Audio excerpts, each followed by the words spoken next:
என் அன்பார்ந்த ஆசிக் தோழர் நேயர்களே, ஒரு சில நாட்களுக்கு முன்னாடி கிறிஸ்மஸ் பெருவிழாவில் தமிழக வெற்றி கழகத்துடைய தலைவர் விஜய் அவர்கள் எப்பவும் போலவே ஒரு குட்டி ஸ்டோரி சொன்னார். ஆனால் அந்த குட்டி ஸ்டோரி மிகப்பெரிய வைரல் ஆச்சு.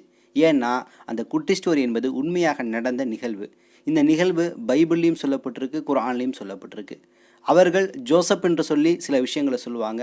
நாம் யூசுப் நபி இறை தூதர் அப்படின்னு சொல்லிட்டு நாம் சில விஷயங்களை சொல்லுவோம். ஆனால் இந்த இரண்டு சம்பவமுமே நம்மை படைத்த ஏக இறைவன் தான் இந்த உலகத்திற்கு இறை தூதர்கள் வழியாக நிகழ்த்தி காட்டலாம்.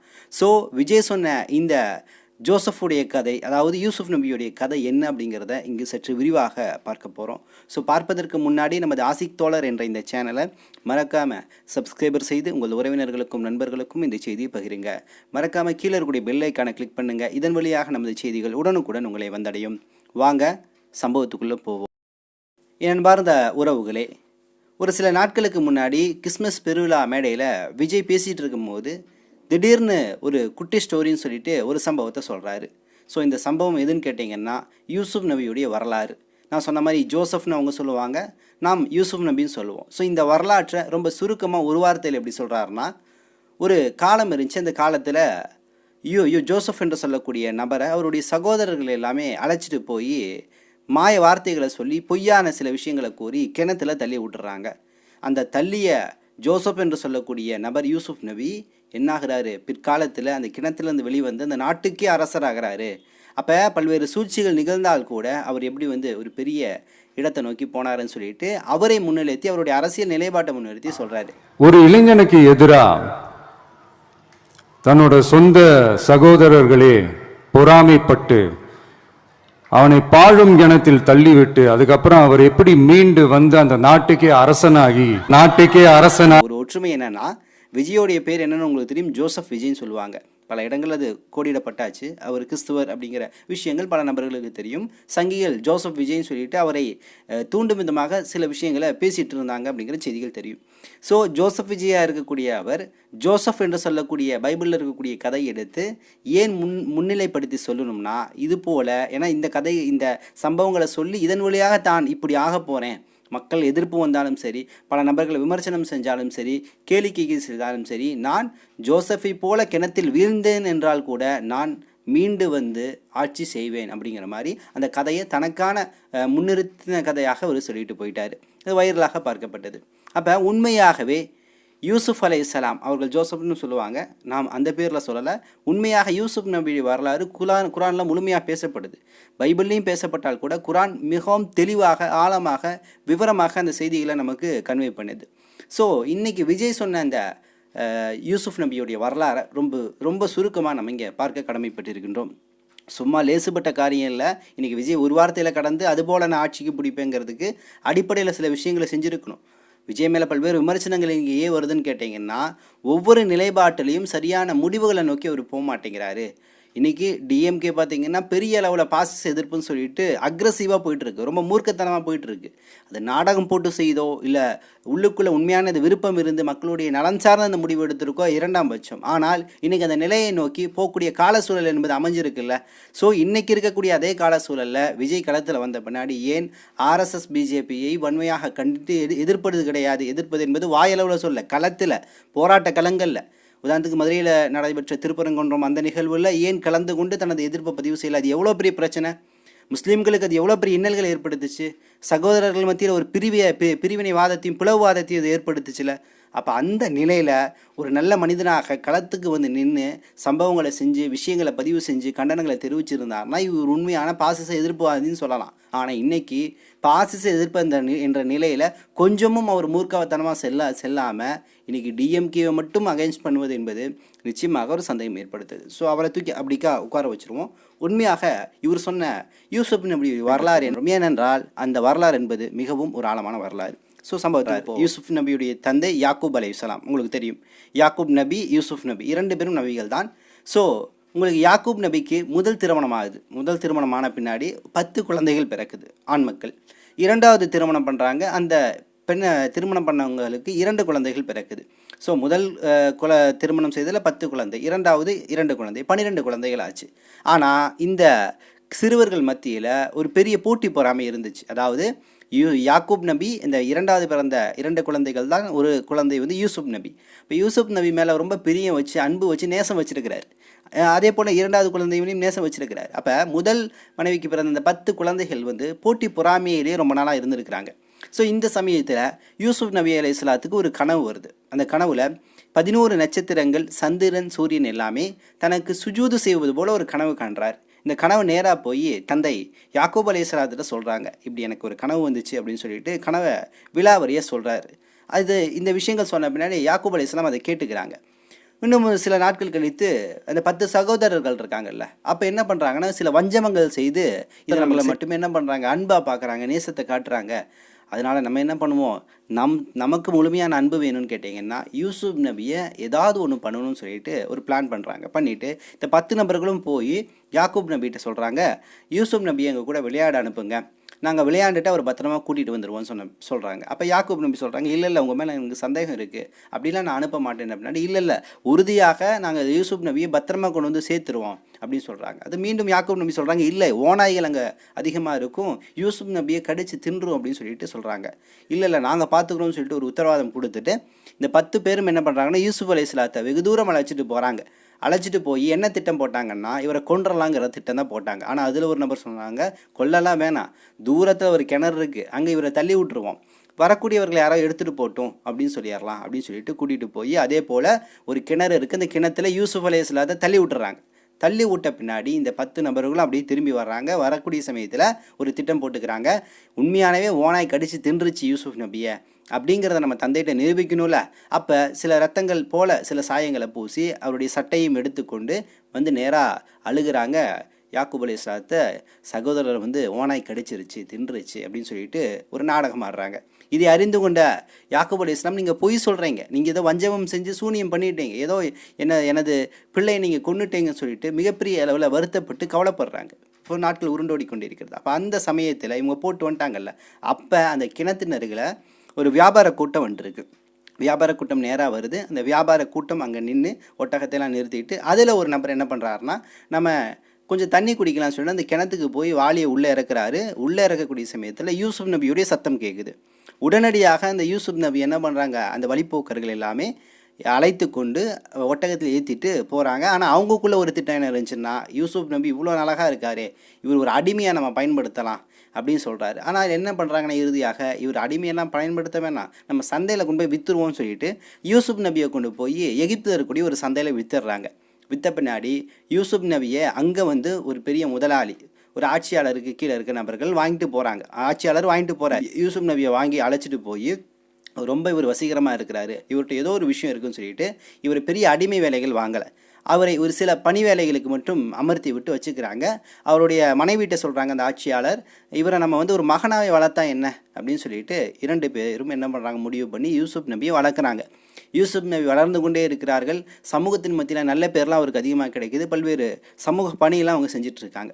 ஸோ குறிப்பிட்ட ஒரு இளமை பருவத்துக்கு வந்த பின்னாடி யூசுப் நபி என்ன பண்ணுறாங்கன்னா, அங்கே பணிகள் செய்துட்டு இருக்கும் போது அங்கே இருக்கக்கூடிய ஒரு அமைச்சரின் மனைவி என்ன பண்ணுறாங்கன்னா யூசுப் நபி மேலே பிரியம் கொள்கிறாங்க. ஏன்னு கேட்டிங்கன்னா, யூசுப் நபி இந்த உலகத்தில் இருக்கிற நபர்களை விட அதிகமான அழகு கொண்டவர்கள், வசீகரம் கொண்டவர்களாக இறைவன் படைச்சான். ஸோ அதனால யூசுப் நபி மேலே ஒரு வசீகரம் பட்டு அவரை எப்படியாவது அடையணும்னு சொல்லிட்டு அந்த அமைச்சருடைய மனைவி முயற்சி பண்ணுறாங்க.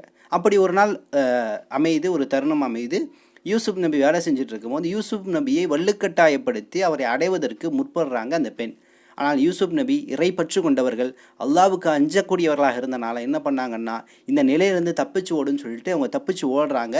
பின்னாடி அந்த பெண் அவங்களுடைய சட்டையை பிடிச்சி இழுக்கிறாங்க. சட்டை என்பது கிழிஞ்சு வெளியே ஓடிட்டே இருக்காங்க. திடீர்னு கதை ஓப்பன் பண்ண பின்னாடி என்ட்ரி யார் கொடுக்குறாங்கன்னா, அந்த மனைவியுடைய அமைச்சர், அதாவது கணவன் என்ட்ரி கொடுத்து 2 பேரையும் பார்த்துட்றான். 2 பேரையும் பார்த்த பின்னாடி கடுமையான கோபம் வருது, என்ன வேலை பார்த்துட்டு இருக்கீங்க அப்படின்னு. அப்போ அந்த மனைவி என்ன பண்ணுறா, உடனடியாக யூசுப் நபி மேலே பழிய போடுறா. யூசுப் நபி தான் என்னை வள்ளுக்கட்டாயப்படுத்தி என்னை அடைய முற்படுத்தார், அவர் என்னை அடைய ஆசைப்பட்டார்னு சொல்லிட்டு யூசுப் நபி மேலே பழிய போடுறாங்க. யூசுப் நபி மேலே அனைத்து கோபப்பார்வையும் அந்த அமைச்சருக்கு போகுது. இப்போ உடனடியாக அங்கே ஒரு சபை கூட்டப்பட்ட பின்னாடி அங்கே ஒரு நபர் வருகிறார், வந்து சொல்கிறார், இந்த குற்றத்தை நம்ம தெரிஞ்சுக்கணும்னா யூசுப் நபியுடைய சட்டை எப்படி கிழிஞ்சிருக்குன்னு பாருங்கள். முன்னாடி கிழிஞ்சிருந்துச்சு அப்படின்னா நிச்சயமாக யூசுப் நபி தவறு செஞ்சுருக்கிறாரு. இல்லை அவருடைய பின்னாடி பக்கம் கிழிஞ்சிருக்கு அப்படின்னா நிச்சயமாக உங்கள் மனைவி மேலே தான் தப்பு இருக்குன்னு சொல்கிறாங்க. உடனடியாக அந்த சட்டையை திருப்பி பார்க்கும்பொழுது சட்டையுடைய பின்புறம் கிழிஞ்சிருக்கு. ஏன்னா வள்ளுக்கட்டாயமாக அந்த அமைச்சருடைய மனைவி தான் அடைய முற்பட்டாள். அதனால் பின்னாடி கிழிஞ்சனால யூசுப் நபி குற்றமற்றவர் அப்படிங்கிற விஷயம் அங்கே நிரூபணம் ஆயிடுது. அந்த அமைச்சர் என்ன பண்ணுறான்னா கடுமையான முறையில் மனைவியை திட்டுறாரு, இப்படிலாம் நீ நடக்காத, உனது எவ்வளோ பெரிய இது கேடுகட்ட செயல்னு சொல்லிட்டு வன்மையாக கண்டிக்க ஆரம்பிச்சிடுறாரு. கண்டித்து இந்த பிரச்சனைகள்லாம் முடிஞ்ச பின்னாடி இந்த பேச்சு ஊர் ஃபுல்லாக பரவிட்டே இருக்குது. ஊர் ஃபுல்லாக பரவிட்டு இருக்குது. இந்த பெண் இப்படி பண்ணிட்டா, அமைச்சரவையில் இருக்கக்கூடிய ராஜ குடும்பத்தை சார்ந்த பெண் இப்படி பண்ணிட்டா அப்படின்னு பெண்களுக்குள்ளே பேசிகிட்டே இருக்கிறாங்க. அப்போ ஒரு நாள் என்ன பண்ணுறாங்கன்னா, அந்த அமைச்சருடைய மனைவி இருக்காங்கல்ல அந்த இளவரசி, அப்போ அவங்க என்ன பண்ணுறாங்கன்னா ஒரு விருந்து ஏற்பாடை பண்ணி இந்த ஊரில் யார் யாரெல்லாம் எனக்கு குறை பேசிகிட்டு இருந்தீங்களோ அவங்களாம் வாங்கன்னு அழைச்சி அவங்களுக்கு விருந்து கொடுக்குறாங்க. விருந்து கொடுக்கும்போது எல்லா பெண்கள் கையிலையும் கத்தியும் கொடுக்குறாங்க. கத்தி, ஆப்பிள் போன்ற பழங்கள் எல்லாமே கொடுத்துட்றாங்க. கொடுத்துட்டு யூசுப் நபியை இப்போ நீங்கள் நடந்து போய் அங்கே என்ன பண்ணுங்கள், சர்வீஸ் பண்ணுங்கள், அவங்களுக்கு பொருட்கள்லாம் எடுத்து வைங்கிற மாதிரி அனுப்பிடுறாங்க. அந்த வழியாக 100க்கு அதிகமான பெண்கள் இருக்கிறாங்க. சாப்பிட தயாரான நிலையில் கையில் கத்தியை வச்சுருக்கிறாங்க. அந்த யூசுப் நபி அலைஹிஸ்ஸலாம் அவங்க நடந்து போகக்கூடிய சமயத்தில் அவருடைய அழகை பார்த்து மெய் மறந்து அவர்கள் கத்தியில் அறுத்துக்கிறாங்க தங்கள் விரல்களை. அதாவது ஆப்பிளை கட் பண்ணுறதுக்கு பதிலாக கையை கட் பண்ணிடுறாங்க. இந்த அளவு அழகு வசீகரமாக இருந்தனால தான் நான் அவரை அடைய முற்படுந்தேன் அப்படிங்கிற அளவுக்கு நிரூபிக்கணும் அப்படிங்கிறதுக்காக, அதாவது வாய் பேசின பெண்கள் புரிஞ்சுக்கணும் நான் எந்த அளவு ஏன் தப்பு செய்ய போனேன் அப்படிங்கிற விஷயங்களை புரிஞ்சுக்கணுங்கிறதுக்காக இந்த சம்பவங்கள் அங்கே நடத்துது. ஸோ இருந்த பொழுதும் அந்த மன்னரவையில் இவர் மேலே இழைக்கப்பட்ட குற்றம் என்பது கிட்டத்தட்ட உறுதி செய்யப்பட்ட நிலையில் தான் அங்கே பேசப்பட்டது. இந்த குற்றத்தை செய்த அந்த அமைச்சருடைய மனைவி இது ஒப்புக்கொள்ளவும் இல்லை. நான் குற்றம் செய்யவே இல்லை, யூசுப் நபி தான் செஞ்சாருங்கிறத மீண்டும் மீண்டும் பல்வேறு இடங்களில் நிறுவ முயற்சி பண்ணிகிட்டு இருக்காங்க. ஸோ இந்த பிரச்சனைகள் போயிட்டு இருந்தனால என்ன பண்ணுறாங்கன்னா உடனடியாக யூசுப் நபிக்கு சிறை தண்டனை கொடுக்கணும்னு சொல்லக்கூடிய ஒரு விஷயங்கள் அங்கே நிறைவேற்றப்படுது. யூசுப் நபியை பற்றி இன்னும் தெளிவாக சொல்லணும்னா, யூசுப் நபி கனவுக்கு விளக்கம் சொல்லக்கூடியவராக இருந்திருக்காங்க. பல்வேறு கனவுகள் அவங்க வாழ்க்கையில் வரும். அந்த கனவுக்கு விளக்கம் சொல்லக்கூடியவர்களாக இருக்கக்கூடிய ஒரு நிலையில் இருந்தாங்க. ஸோ உடனடியாக யூசுப் நபி அவர்களை சிறைக்கு அடைக்க சொல்கிறாங்க. யூசுப் நபியோட 2 தண்டனை பெற்ற நபர்களும் சேர்ந்து அந்த சிறையில் அடைக்கப்படுறாங்க. அப்போ 3 நபர்கள் உள்ளே போன பின்னாடி இந்த கூட வந்தாங்களே 2 நபர்கள் அவர்கள் பேசிக்கொள்கிறார்கள். யூசுப் நபியை பற்றி பல விஷயங்களை பேசிட்டு அவரை பற்றி தெரிஞ்சுட்டு யூசுப் நபிகிட்ட சொல்கிறாங்க, நீங்கள் கனவுக்கு விளக்கம் சொல்லக்கூடியவராக இருக்கீங்க போல் நாங்கள் கேள்விப்பட்டோம், அதனால் எங்கள் கனவுக்கு விளக்கம் சொல்லுங்களேன்னு சொல்லிட்டு முதல் கைதி சொல்கிறாரு, நான் திராட்சையை பிழிந்து மதுபானத்தை எடுப்பது போல நான் கனவு கண்டேன் அப்படின்னு சொல்லிட்டு ஒரு கனவு சொல்கிறாரு. 2வது நபர் சொல்கிறாரு, நான் தலை முழுக்க ரொட்டியை வைத்து விற்க போனேன், அப்படி விற்க போகக்கூடிய சமயத்தில் என் தலையில் அந்த பறவைகளை வந்து கொத்தி தின்னுட்டு இருந்துச்சு, இதுக்கு விளக்கம் சொல்லுங்களேன்னு சொன்ன பின்னாடி யூசுப் நபி விளக்கம் சொல்வதற்கு முன்னாடி ஏக இறைவனை பற்றி சொல்கிறாரு. நீங்கள் வழங்கக்கூடிய பல தெய்வங்கள் நான் என்ன, அது என்ன பலனும் கொடுக்காதுங்கிற பல்வேறு விஷயங்களை சொல்லி ஏக இறைவன் ஒருத்தன் தான் இருக்கான், அவனுக்கு நம்ம பயந்து கட்டுப்பட்டு வாழணுங்கிற விஷயங்களை சொல்லிட்டு இந்த கனவுக்கான விளக்கத்தை அவர் சொல்கிறார். முதல் நபர் கேட்ட அந்த திராட்சை பழம் பிழிந்து அந்த மதுபானம் எடுக்கிறது அப்படின்னா, உனது அரசவையில் நீ போனேன்னா உனது மன்னருக்கு இது போன்ற காரியங்களை நீ செய்வ, மதுபானத்தையெல்லாம் நீ என்ன பண்ணுவ, திராட்சையிலேருந்து எடுத்து கொடுப்பேன்னு சொல்லிட்டு விளக்கத்தை கொடுக்குறாரு. 2வது நபர் இருக்கார்ல, அவருக்கு விளக்கம் கொடுக்கும் போது தான் தெளிவாக சொல்கிறாரு, ஒரு காலம் வரும் நீ சிலுவையில் அறையப்படுவாய், உன் தலைகளை பறவைகள் கொத்தி தின்னும் அப்படின்னு சொல்லிட்டு அந்த கனவுக்கான விளக்கத்தை இவர் கொடுக்குறாரு. கொடுத்த பின்னாடி இந்த முதல் நபர் தண்டனை பெற்று சில காலங்களில் விடுதலையாகி வெளியே போகிறாரு. போகும்போது உனது ராஜாட்ட, உனது தளபதிகிட்ட நீ போய் சொல்லு உனது அரசவையில் என்னை பற்றின்னு சொன்ன பின்னாடி இவர் போய் அதை சொல்கிற முற்படக்கூடிய சமயத்தில் சைத்தான் மறக்கடிச்சிட்றான். இவர் மறந்தும் போயிடுறாரு. அப்போ 2வது நபரும் இது போல் விடுதலை ஆயிடுறாரு. சில காலங்கள் கிட்டத்தட்ட 7-8 வருடங்கள் கழித்து சிறையிலே இவர் இருக்கிறார். இந்த விஷயத்தை கன்வே பண்ணாதனால, இந்த கணவன் விளக்கத்தை பற்றி தனது மன்னர்கிட்ட சொல்லாதனால அப்படியே சிறையிலே இருக்கிறாரு. அப்போ கொஞ்ச நாள் கழித்து திடீர்னு அங்கே சில பிரச்சனைகள் ஒரு கனவுகள் வருது அந்த மன்னருக்கு. அப்போ கணவர்கள் வரக்கூடிய சமயத்தில் எல்லா மக்களையும், அதாவது அரசவையில் எல்லாத்தையும் கூப்பிட்டு கனவை பற்றி சொல்கிறார். எனக்கு ஒரு கனவு வந்துச்சு, என்ன கனவுன்னு கேட்டிங்கன்னா 7 கொழுத்த மாடுகள் 7 நோஞ்ச மாடுகளை சாப்பிடுது, அதே போல் நல்ல பயிர்கள் கதிர்கள் நல்லா பசுமையாக இருக்குது, இன்னொரு பக்கம் காய்ந்து போன நிலப்பகுதிகள் அந்த கதிர்கள் இருக்குது. அப்போ இதற்கு என்ன அர்த்தம் அப்படின்னு சொல்லிட்டு கேட்கக்கூடிய சமயத்தில் தான் அன்று விடுதலையாகி வெளியே போனான்ல ஒரு கைதி, அவனுக்கு மீண்டும் நினைவு வருது யூசுப் அலைஹிஸ்ஸலாத்தை பற்றி.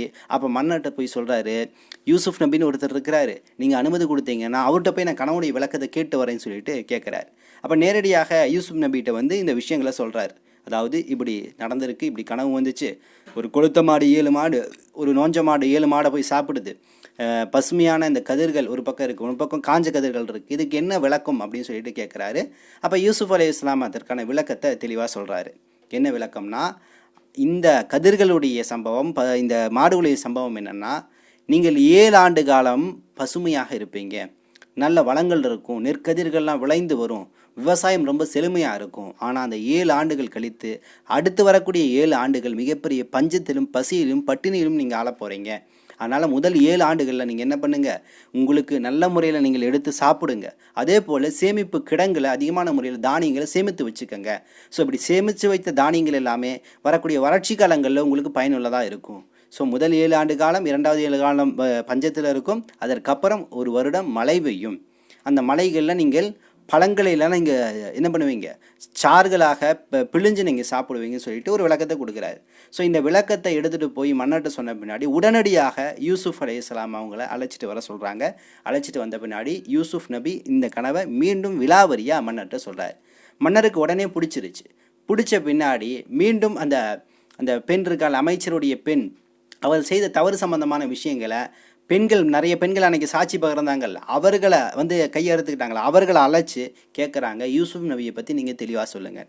அப்போ அந்த பெண்கள் உண்மையை விலாவரியாக சொல்கிறாங்க. ஆம், யூசுப் நபி வசீகரமாக இருந்தார், அதனால் நாங்கள் கையை அறுத்துக்கிட்டோம்னு சொல்கிறாரு. அதே வேளையில் அந்த அமைச்சருடைய பெண் இருக்கான்ல, அந்த யூசுப் நபி அடைய முற்பட்ட பெண், அந்த பெண்ணும் அந்த சபையில் வந்து சொல்கிறா, என் மேலே தான் தப்பு இருக்குது, யூசுப் நபி மேலே தப்பு இல்லை, நான் தான் அவரை வள்ளுக்கட்டாயமாக அடைய முற்பட்டேன், ஆனால் அவர் இறையச்சத்தில் மிகைத்து காணப்பட்டார், ஏக இறைவனுக்கு அஞ்சி நடந்தார், விபச்சாரத்திலிருந்து விலகி நின்றாருங்கிற ஒரு விஷயத்தை அந்த பெண்ணை ஒப்புக்கொண்டனால யூசுப் நபி மேலே இருந்த அனைத்து தவறுகளும் மன்னிக்கப்பட்டு யூசுப் நபியை அன்றிலிருந்து அந்த மன்னர் என்ன பண்ணார்னா, அமைச்சராக இருந்தவர், மன்னராக இருந்தவரும் என்ன பண்ணார்னா, என்ன அமைச்சரவையில் உனக்கு ஒரு பொறுப்பு இருக்குன்னு சொல்லிட்டு ஒரு பொறுப்பை கொடுக்குறாரு.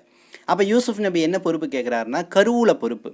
ஸோ நாட்டுடைய கருவூலம் அப்படின்னா தெரியும்ல, ட்ரெஸரி, எல்லா விஷயங்களும் அங்கே தான் இருக்கும். அப்போ அந்த ட்ரெஸரி பொறுப்பு, கருவூல பொறுப்பை யூசுப் நபி கேட்ட பின்னாடி கொடுக்கப்படுது.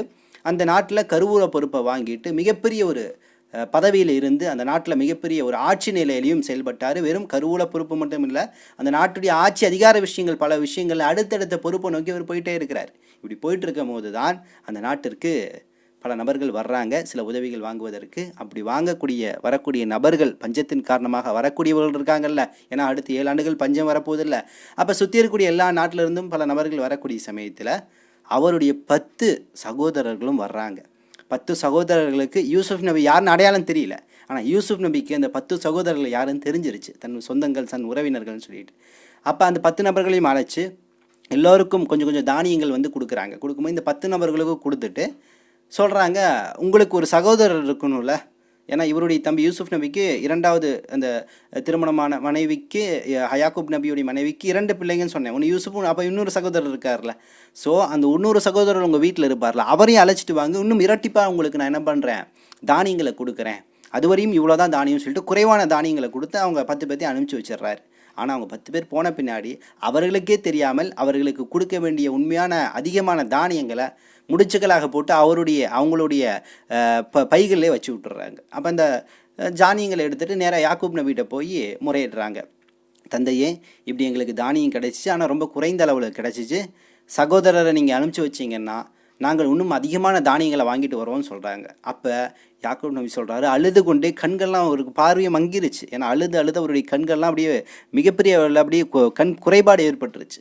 அப்போ சொல்கிறாங்க, மீண்டும் நீங்கள் அந்த தவறு செய்ய பார்க்குறீங்களா, ஆல்ரெடி யூசுப் நபி நீங்கள் கூப்பிட்டு போய் கொன்னுட்டீங்க, இப்போ 2வது எனது பிள்ளையும் நீங்கள் கொல்ல பார்க்குறீங்களா, அதெல்லாம் நான் அனுப்ப முடியாது அப்படின்னு சொல்கிறாங்க. இல்லை இந்த முறை நாங்கள் நிச்சயமாக என்ன பண்ணுறோம், நாங்கள் கொண்டு வரோம், நாங்கள் நிச்சயமாக இவரை கூப்பிட்டு போனால் எங்களுக்கு அதிகமான தானியம் கிடைக்கும், நீங்கள் அழைச்சி அனுப்பி வைங்க. ஏன் யூசுப் நபி அதை செஞ்சாங்கன்னா, குறைவாக கொடுக்காம அதிகமாக கொடுத்தாங்கன்னா, இதை பார்த்துட்டு ஊருக்கு போய் அதை பார்த்துட்டு திரும்பி அவங்க கண்டிப்பாக வருவாங்கல்ல, தன் சகோதரனை அழைச்சிட்டு வருவாங்கங்கிற ஒரு நம்பிக்கையில் அவங்க பண்ண ஒரு பிளான். ஸோ போகிறாங்க, அழுகிறாங்க. அப்போ இறுதியாக அல்லாஹ்வின் மீது சத்தியமாக என் மகனை நீங்கள் எதுவுமே செய்யக்கூடாதுன்னு சொல்லிட்டு யாக்கூப் நபி தனது மகனை சகோதரர்களோடு அனுப்பி வைக்கிறாரு. அனுப்புறதுக்கு முன்னாடி என்ன நடக்குதுன்னா, அந்த மூட்டைகளை விரிக்கிறாங்க. உண்மையாக என்ன தானியங்கள் சொல்லப்பட்டதோ அது அங்கே இருக்குது, அதை எடுத்து கீழே போட்டு அதை எடுத்து பார்த்துட்டு அவ்வளோ சந்தோஷப்பட்டுட்டு தந்தையிட்டையும் சொல்லிட்டு சகோதரனை அழைச்சிட்டு போகிறாங்க. அப்போ இப்போ 10 + 1 11 நபர்கள் போகிறாங்க. போய் மீண்டும் யூசுப் அலைஹிஸ்ஸலாத்தை பார்த்துட்டு அந்த தானியங்களை கேட்கக்கூடிய சமயத்தில் அவர்களுக்கு கொடுத்த தானிய பையில் தன் சகோதரனுடைய பையில் மட்டும் ஒரு குறிப்பிட்ட ஒரு பொருளை உள்ளே வச்சிடுறாங்க. ஒரு தங்கப்பொருள், ஒரு கோப்பை போல் ஒரு தங்கப்பொருளை வச்சிடுறாங்க. வச்சுட்டு தங்கப்பொருளை காணோம், யார் எடுத்துகிட்டு போனாங்க, அதோ இந்த ஒட்டக கூட்டம் வந்தாங்கல்ல, இவங்க தான் எடுத்துகிட்டு போயிருப்பாங்க சொல்லிட்டு எல்லா பையிலும் சோதனையிடுகிறார்கள். இறுதியாக அந்த காணா போன பொருள் தன் கூட பிறந்த சகோதரனுடைய பையில் இருக்குது. ஸோ அதை எடுத்து கண்டுபிடிச்சி அவரை இங்கேயே நாங்கள் என்ன பண்ணுறோம், அவருக்கு உரிய தண்டனையை கொடுப்போம் சொல்லிட்டு வச்சுக்கிறாங்க. இது எதோடைய திட்டம்னு கேட்டிங்கன்னா, தன் சகோதரனை தன் கூடயே வச்சுக்கணும் அப்படிங்கிற ஒரு திட்டமாக இருந்திருக்கு. அப்போ இப்படி வச்சுக்கக்கூடிய சமயத்தில் தான் என்ன ஆகுதுன்னா, இவர்கள் வேறு வழியே இல்லாமல் சகோதரனை விட்டுட்டு 10 நபர்களும் போய் மீண்டும் என்ன பண்ணுறாங்க, போய் தந்தைகிட்ட சொல்கிறாங்க, தந்தையே நாங்கள் எவ்வளோ முயற்சி பண்ணோம், ஆனால் சகோதரர் திருடிட்டார், அதனால் அவங்க பிடிச்சி வச்சுட்டாங்கன்னு சொல்லிட்டு யாக்கூப் நபிகிட்ட சொல்கிறாங்க. யாக்கூப் நபி உடனடியாக அழுது விட்டு, மீண்டும் இப்படி செஞ்சிட்டீங்களே, இனிமேல் நான் வரமாட்டேன், என் தொலைஞ்சு போன யூசுஃப் எனக்கு கிடைப்பாங்க, என் 300 பிள்ளையும் கிடைப்பான், வாங்கன்னு சொல்லிட்டு அந்த 10 பேரையும் அழைத்து கொண்டு யாக்கூப் நபி கிளம்புகிறார். குடும்பத்தோடு எகிப்தில் இருக்கக்கூடிய யூசுப் நபியை பார்க்க யாக்கூப் அலைஹிஸ்ஸலாம் அவருடைய பிள்ளைகள் எல்லாமே வந்த பின்னாடி யூசுப் நபி ஒரு பொதுவான மன்னிப்பை கொடுத்து தன் சகோதரன் தன் கூட இருக்கக்கூடிய அளவுக்கு ஏற்றுக்கிறாங்க. மிச்ச நபர்களையும் அவங்க வரவேற்கிறாங்க. மேலும் தன் தந்தையை தான் உட்கார்ந்து அரியாசனத்தில் உட்கார வச்சு அழகும் பார்க்குறாங்க. பார்த்துட்டு இறுதியாக சொல்கிறாங்க, முதலாக நான் கண்டனில் கனவு 11 நட்சத்திரங்கள், சந்திரன், சூரியன் போன்ற கனவுகள், அதற்கான விளக்கமாக இது இருக்குது அப்படிங்கிற மாதிரி சில விஷயங்களும் அவங்க சொல்லி முடிப்பதாக இந்த யூசுப் அலைஹிஸ்ஸலாம் அவங்களுடைய கதை முடியுது. அப்போ இதுலேருந்து என்ன தெரியுதுன்னு கேட்டிங்கன்னா, யார் உங்களுக்கு துரோகம் செய்தாலும் சரி, உங்களை கொல்ல முயன்றாலும் சரி, நிச்சயமாக இந்த உலகத்தில் இறைவன் மீது நீங்கள் நம்பிக்கை கொண்டு இறையச்சத்தோடு வாழ்ந்தீர்கள் என்றால் உங்களுக்கான பதவியும் உங்களுக்கான கண்ணியத்தையும் இறைவன் நிச்சயமாக ஒரு இடத்துல கொடுப்பான். நீங்கள் தளரக்கூடாது அப்படிங்கிற விஷயத்தை தான் இந்த யூசுப் நபியுடைய வரலாறு என்பதை நமக்கு காட்டுது. ஸோ இப்படிப்பட்ட வரலாறை தான் ஒரு மேடையில் ஒரே வரியில் விஜய் சொல்லிட்டு அது தான் தாங்கிற அந்த அரசியல் நிலைப்பாட்டையும் எடுத்திருக்காரு. அப்படிங்கும் போது நிச்சயமாக காலம்தான் பதில் சொல்லும். உண்மையாக யாக்கூப் நபி அலைஹிஸ்ஸலாம் அவங்களுடைய தியாகம், யூசுப் நபி அலைஹிஸ்ஸலாம் அவங்களுடைய தியாகத்திற்கு ஈடான ஒரு தியாகத்தை யாரும் செய்ய முடியாது. அதில் ஒரு விழுக்காடாச்சு விஜய் செய்து இந்த சமூகத்திற்கு முன்னெடுத்து ஒரு அரசியல் பாதை அமைப்பார் அப்படிங்கிறத காலம்தான் பதில் சொல்லும். அவர் ஒருவேளை அதற்கு மாற்றாக இருந்தால் காலம் அவரை விரட்டி இந்த சமூகத்திலிருந்து அப்புறப்படுத்தும் அப்படிங்கிறதான் நாம் புரிந்து கொள்ள முடிகிறது. ஸோ இன்னும் சில தகவல்களை திரட்டி கொண்டு இன்ஷா அல்லாஹ் விரைவில் உங்களை சந்திக்கின்றேன். நன்றி. அஸ்ஸலாமு அலைக்கும் வரஹ்மத்துல்லாஹி வபரகாத்துஹு.